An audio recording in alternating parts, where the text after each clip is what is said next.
because we know families are struggling right now, and folks just need a little bit to not just be able to get by, but get ahead. It's about dignity, and it's about values that you bring to your position of leadership. And as far as I'm concerned, we're done with the idea that the measure of the strength of a leader is based on who you beat down, when we know the real measure of the strength of a leader is based on who you lift up.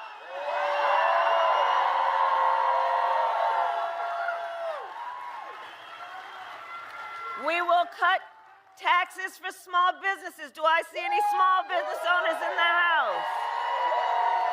I love our small businesses. You all are part of the backbone of America's economy. We will lower health care costs, because here's the value I bring to that.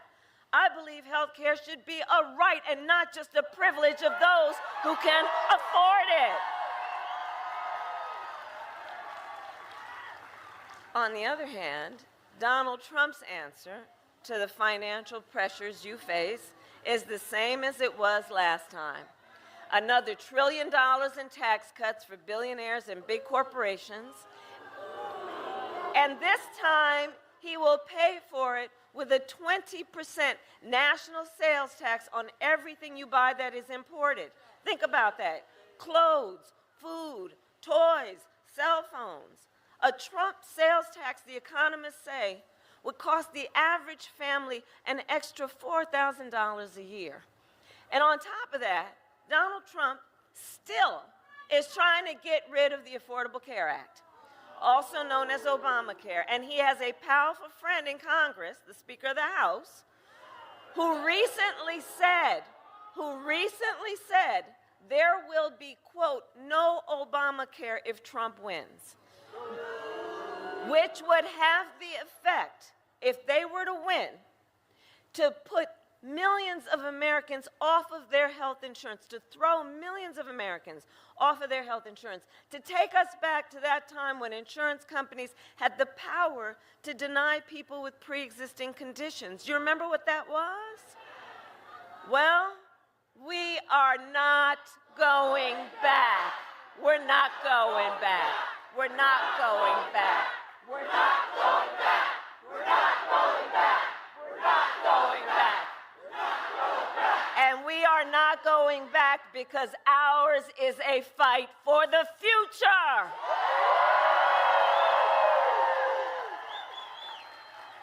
And it is a fight for freedom, like the fundamental freedom of a woman to make decisions about her own body and not have her government tell her what to do. And we all remember how we got here. When Donald Trump was president, he hand-selected 3 members of the United States Supreme Court with the intention that they would undo the protections of Roe v. Wade. They did as he intended, and now in America, 1 in 3 women lives in a state with a Trump abortion ban. Many with no exceptions even for rape and incest, which is immoral. And Donald Trump been done. Did anybody hear what he just said yesterday? He said, I mean, come on, right? So he said that he will do what he wants, now I'm about to quote, whether the women like it or not.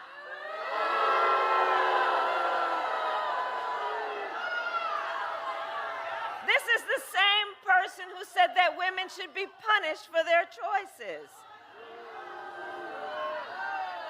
He simply, well, I hear you, but you know what? You know what? The courts are going to handle that. The courts will handle that. We'll handle November. How about that? We'll handle November. Because, see, we know the man simply does not respect the freedom of women or the intelligence of women to be able to make decisions about their own lives. And we know if he were elected, he would ban abortion nationwide, restrict access to birth control, put IVF treatments at risk, and force states, listen to this, to monitor women's pregnancies. Don't believe me? Look at, just Google Project 2025, which I cannot believe they put in writing. And I love you back. I love you back. I love you back. And on this topic, I know everyone here knows and agrees that one does not have to abandon their faith or deeply held beliefs to agree. The government shouldn't be telling her what to do.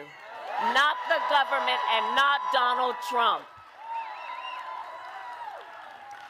So Nevada, to make your right heard and to protect your right to make your own health care decisions, I would also recommend you vote yes on question 6.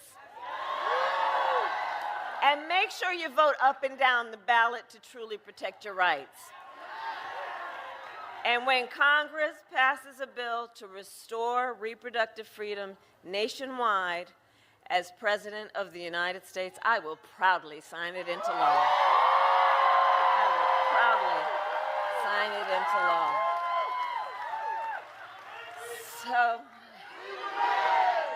So Nevada, on that point, I am here to ask for your vote. I am here to ask for your vote. And here is my pledge to you. And here is my pledge to you. As president, I pledge to seek common ground and common sense solutions to the challenges you face. I pledge to not try to score political points, but to make progress in your lives and in our country. I pledge to listen to those who will be impacted by the decisions I make. I pledge to listen to experts. I pledge to listen to people who disagree with me because, you see, unlike Donald Trump, I don't believe that people who disagree with me are the enemy. He wants to put them in jail. I'll give them a seat at the table. That's what real leadership looks like. And I pledge to always put country above party and self, and to be a president for all Americans.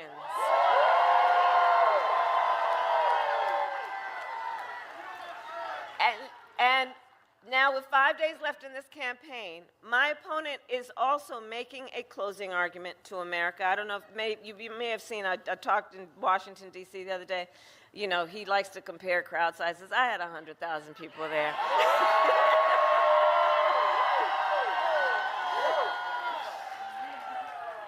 But listen to what he's saying as his closing argument.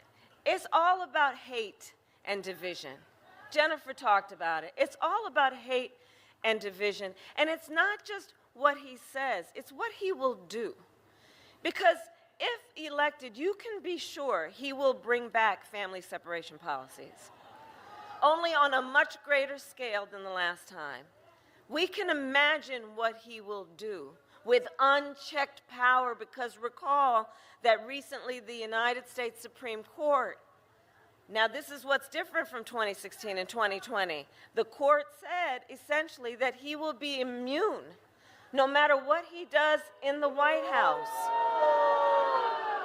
And so for all the reasons we know, it is time to turn the page on Donald Trump. Let's turn the page. And it all comes down to this.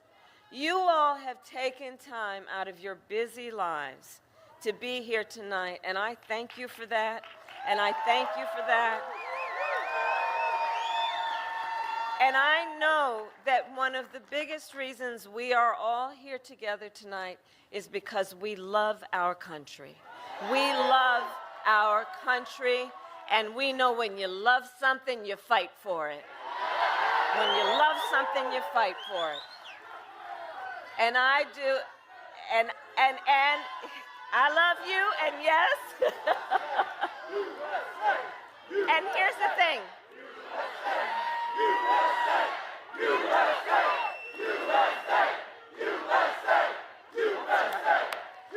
And I do believe it is one of the highest forms of patriotism, of our expression of our love for our country, to then fight for the ideals of our country and to fight to realize the promise of America. And I have always believed in our nation's promise because I have lived it. You know, I grew up a child of the civil rights movement. My parents would take me to the marches when I was in a stroller, where people from all walks of life came together to fight for freedom and for opportunity. You know, growing up, I saw how hard my mother worked to raise her daughters and give us the same chances our country gave her. And I was blessed to have family by blood and family by love who instilled in me the values of community, of compassion, and faith. And I've spent my life fighting for people who have been hurt and who have been counted out, but who never stopped believing in what our country can do and what is possible. I have lived the promise of America, and today I see the promise of America in everyone here tonight. Everyone here tonight. In all of us. Sí se puede. I see the promise of America.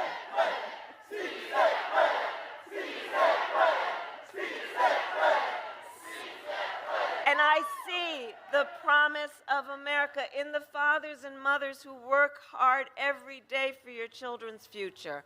I see it in the women who refuse to accept a future without reproductive freedom and the men who support them. I see it in Republicans who have never voted for a Democrat before, but have put the Constitution of the United States before party.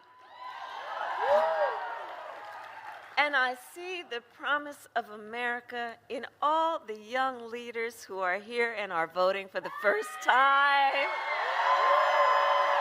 Oh, I love Gen Z. I love you guys. I love you guys. And here's what I love about our young leaders. You guys are rightly impatient. You are rightly impatient for change. You, our young leaders who are determined to live free from gun violence, to take on the climate crisis, you intend to shape the world you inherit. I love that about you, because for you, none of these issues is theoretical. It's not political. This is your lived experience. And I see you, and I see your power, and I'm so proud of you. And I want everyone here, let's applaud our first-time voters. Let's applaud our first-time voters and our young leaders. Let's applaud them, our young leaders. And I know the people of Nevada, you are battle-born and ready for the hard work ahead. So we got 5 days to get this done, 5 days. And no one can sit on the sidelines. So let's spend the next 5 days so that when we look back on these days, we will have no regrets that we did everything we could, that we knocked on doors, that we texted and we called folks. We reached out to family and friends and classmates and neighbors and coworkers. And as we do, I have another request of you. In these next days, let us please be intentional about building community. Let us please, you know, these years, this Trump era, you know, this time of trying to have people point their fingers at each other, the division, the hate, the trying to make people feel alone, when we all know we all have so much more in common than what separates us. So let's be intentional in building community. Let's be intentional in building coalitions. And let us remember, your vote is your voice, and your voice is your power. It's your power. Don't ever let anybody take your power from you. Angeles, Las Vegas. Now, you guys know I'm no stranger to this town. No. I've been on stage here many, many times. Too many times to count. But this is the most important stage I've ever been on. And let me tell you, it has never felt the way it does tonight. It has nothing to do with me and everything to do with you. The energy in here is just electric. Can you guys feel it? Can you feel it? It's amazing. The election is just 5 days away, and there's so much at stake.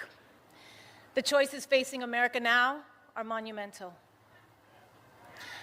And you guys have made this place a city where dreams come true, where people from all walks of life have planted a flag in hopes of creating a better future for themselves and their families.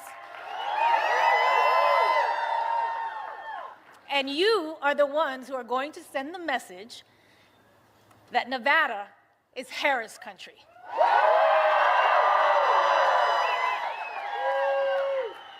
Kamala Harris is running for the people who dream, for the parents working overtime, the kids studying by streetlight, the teenagers practicing in the basement.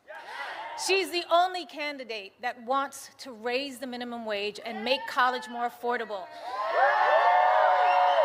keep the Department of Education, and even put a teacher in the vice president's job.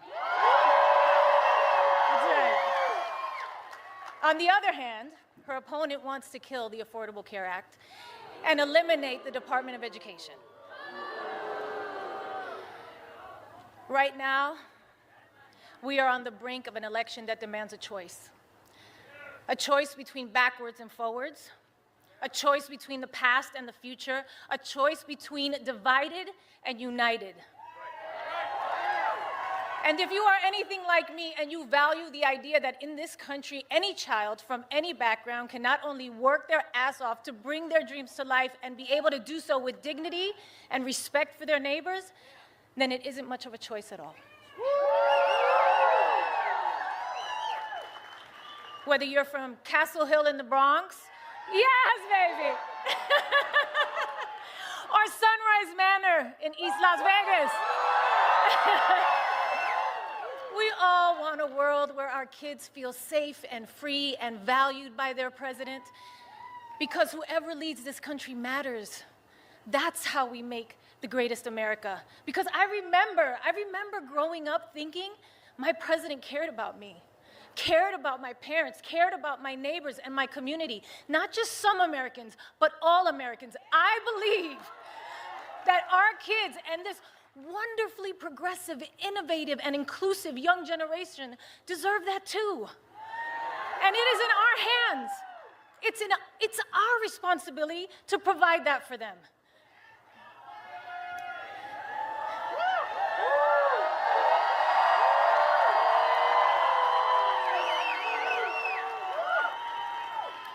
You know, when I started in TV and film, I could get roles playing the maid or the loudmouth Latina. But I knew I had more to offer. And I think there are a lot of people in this country who feel the same way, who know that they are capable of more. And we all just want a chance to prove it.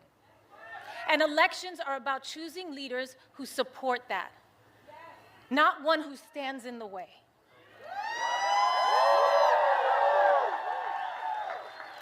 Kamala Harris gets it.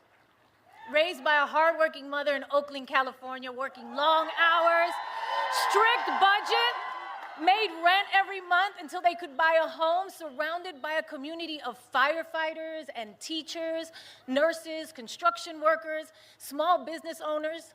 I don't know, that sounds a lot like my upbringing, and probably many of yours. Kamala Harris gets it. I know as President of the United States, Kamala will fight for our freedom, the freedom of immigrants and immigrant families to chase the American dream, the freedom of workers to afford housing, education, food, and life's essentials.